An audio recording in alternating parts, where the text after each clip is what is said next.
दिया था। अब ब्लॉक डायग्राम क्या है पिछले वीडियो में आप लोग देख लीजिएगा। और ये चीज़ है कि इसमें देखिए एक आपका इसमें एक इनपुट मॉड्यूल होगा, ठीक है।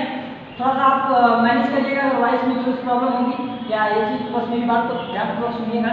तो इससे देखिए इनपुट मॉड्यूल होगा या इनपुट मॉड्यूल। अब इनपुट मॉड्यूल से एक चीज़ हमारा इसमें प्रोसेसिंग यूनिट होती है। तो ये प्रोसेसिंग यूनिट आपको हमने बना दिया है यहाँ पे। तो इसमें एक CPU होगा और एक आपका मेमोरी होगा और एक आपका इसमें प्रोग्राम डाटा होगा, ठीक है। दो तीन चीज़ हमने बात कर ली। और इसके ऊपर आपका एक सप्लाई होगी, ठीक है। क्या होता है सप्लाई, इसको हम बोल देते हैं सप्लाई,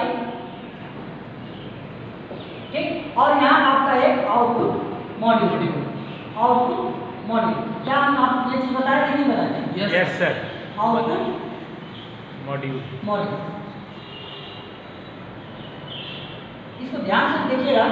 मॉड्यूल देखिए इसमें क्या चीज हमने इसको कनेक्शन कैसे किया। ये देखिए नीचे हमने एक चीज को आपको बताया था इसमें प्रोग्रामिंग करने के लिए, था कि नहीं था? और यहाँ एक आपका कंप्यूटर लगाया हुआ था जिसमें हमने जो भी लैंग्वेज हमको ये हम लोग अपना करते थे ऐसे। तो ये चीज देखिए जब भी हम इसको इनपुट दे रहे होंगे तो ये इनपुट में हम लोग क्या देते थे, इसमें स्विच लगती थी ना जी। इसमें एक स्विच आपका NC और NO स्विच लगती थी, लिमिटेड स्विच लगती थी जितने भी होंगे। और ये आपका स्विच इसमें प्रयोग करेंगे, उस बटन स्विच का यूज कर लेंगे। ये जैसे ही आपका पूरी तरह से स्विच क्या होंगे कनेक्ट किया जाएगा, ठीक है। ये स्विच कर आपका इनपुट की तरफ हमेशा आप लोग स्विच से सेंसर से इत्यादि से आप लोग देंगे। तो यहाँ से फिर हमने देखा कि ये चीज़, अच्छा ये चीज़ हमने बीच में बताया था, इसको कोई नाम बता सकता है क्या चीज़ था?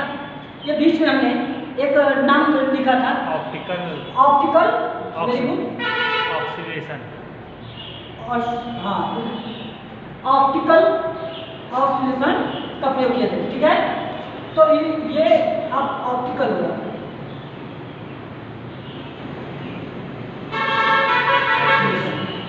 ये शायद साफ दिख रहा होगा आपको। Yes sir, optical. तो यहाँ से अगर प्रोग्रामिंग हम लोग यहाँ से बाई डायरेक्शनल यहाँ पे बताए थे नहीं बताए थे आपको, यूनिडायरेक्शनल आपको ये आपका क्या हो सकता है, CPU हो सकता है कि नहीं हो सकता है बताइए?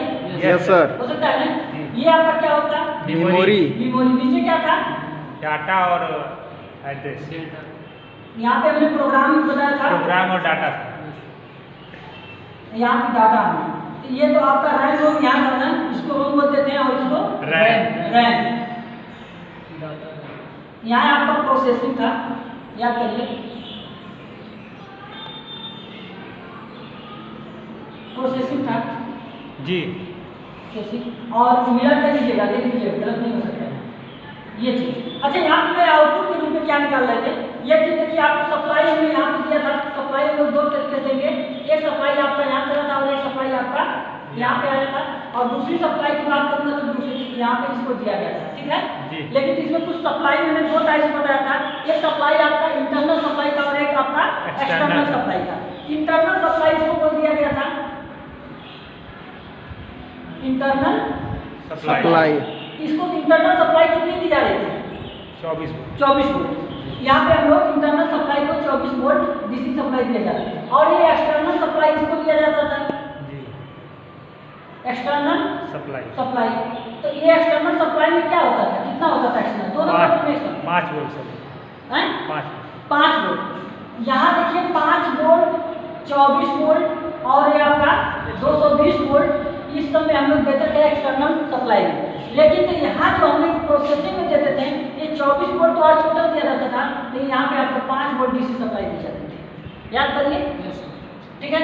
ये आउटपुट मॉड्यूल में लोग क्या देखेंगे कि आउटपुट में एक हमारा क्या लगेगा, इंडिकेटर, सायरन था और दूसरा हमारा क्या था बताइए? एक मोटर था। मोटर, दूसरा हम लोग और ले सकते हैं मोटर। और बताइए आगे हम लोग और बताइए इसको मोटर से लेकर जितना भी आउटपुट जैसे स्पीकर कुछ भी ले सकते हैं जो लोड के काम में आपका आता है। नहीं जैसे आप ऐसी चीज़ें जो आउटपुट के रूप में दिखाएगा आपको जो प्राप्त होता है, ठीक है। तो यहाँ पे हम लोग कुछ भी ले लीजिए, आप लोग कुछ भी ले सकते हैं, ठीक है। तो ये आउटपुट डिवाइसेस के अंतर्गत हमारा चीज़ आ जाए। तो वाल पे एक आता है वो भी आप ले सकते हैं, ठीक है। जी कंडीशन ये आपको प्रोग्रामिंग करने के लिए हम लोग बनाए हैं, प्रोग्रामिंग करने के लिए प्रोग्रामिंग के लिए। और यहाँ से जैसे भी हम लोग प्रोग्राम देंगे कि प्रोग्रामिंग के माध्यम से इसको रोम बोलते हैं। अच्छा, रोम का फुल फॉर्म क्या होता है? Read only memory. Read only memory. RAM का फुल फॉर्म क्या होता है? Random access. Random access memory. देखिए, रोम को ही हम लोग प्रोग्रामेबल मेमोरी के नाम से भी जानते हैं। ये बात याद करिएगा, कई बार एग्जाम में पूछ चुका है। और इसको बोलते हैं डाटा मेमोरी। रैम को डाटा मेमोरी और रोम को हम लोग बोलते हैं प्रोग्राम मेमोरी। अच्छा, इसको नॉन वोलेटाइल बोला जाता है, इसको वोलेटाइल बोला जाता है। इसमें सप्लाई अगर बाधित हो गई तो ये पूरी डाटा को क्या कर सकता है? निल कर सकता है, साफ कर, लेकिन ये ऐसा नहीं करता है।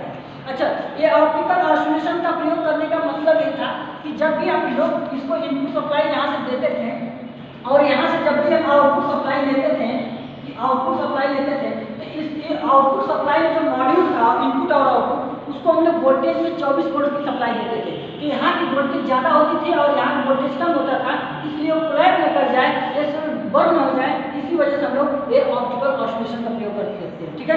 इन्सुलेशन का नहीं, ऑसिलेशन का मतलब दोनों तरह से आप लोग का अलग रहता है, जुड़ा रहता है। ऐसे आप म्यूचुअल इंडक्टेंस का कानून पढ़ेंगे तो वहाँ पे ये चीज़ होता है।